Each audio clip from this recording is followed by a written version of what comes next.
So I think I've always been very conservative financially, although I must tell you, if you look at my company right now, I have very little debt and a tremendous cash flow. You know, I filed my papers and everyone's like it's a great company. It's not a bad bottom line. No, it's a great bottom line. It's a great company. It's great. Some of the greatest real estate assets in the world. And I say that because, frankly, I talk about it because that's what people need. We owe $19 trillion in debt. You need somebody with a certain mentality. But I would say that I've evolved, and you and I talk about it a lot with Ronald Reagan. Ronald Reagan was a liberal, pretty liberal Democrat, and he evolved into a fairly conservative. He wasn't the most conservative person, but he evolved into a Republican who was fairly conservative.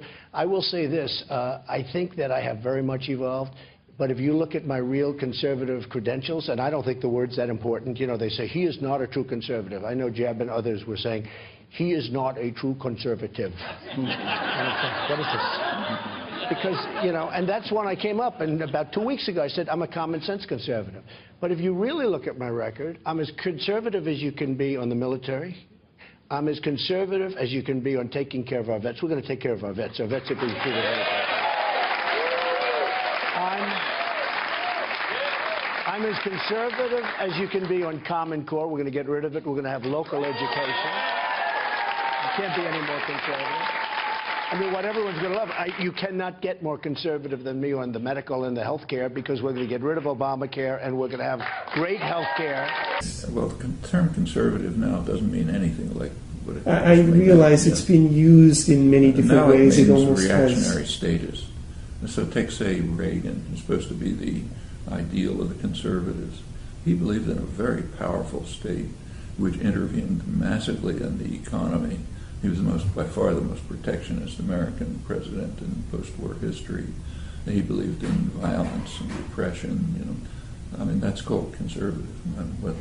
I mean, any genuine conservative would turn over in his grave at that. The term conservative used to mean something like classical liberal. A person who believed in classical liberal values, values of the Enlightenment, the values of, you know, Adam Smith, David Hume, and others. And I think there's a lot, I mean, I don't agree with them on everything, but I think there's a lot of value in those views, in the Enlightenment conceptions. So there's no... And in fact, I think in many ways, a lot of the anarchist movement, including the anarcho-syndicalist wing of it, grew out of these classical liberal ideals.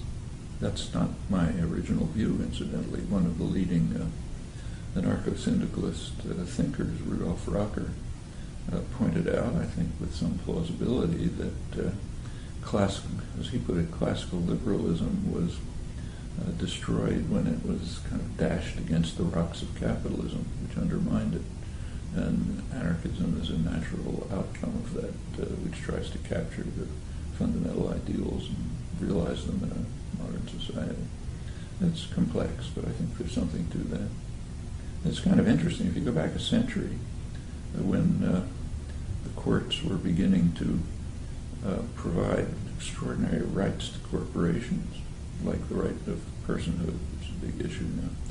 It's in the courts about a century ago. It was condemned by conservatives and supported by progressives. It was condemned by conservatives because they regarded it as an attack on the fundamental principles of classical liberalism and the Enlightenment, namely that rights inhere in human beings, not organic entities created by state power. The progressives, incidentally, supported it. They supported... the personal rights of corporations. They supported granting corporations more rights. Overwhelmingly, this is not drawing the lines too starkly, but substantially. Okay, so when you're using the term conservative, you're talking about an older kind of conservative. What the word traditionally meant.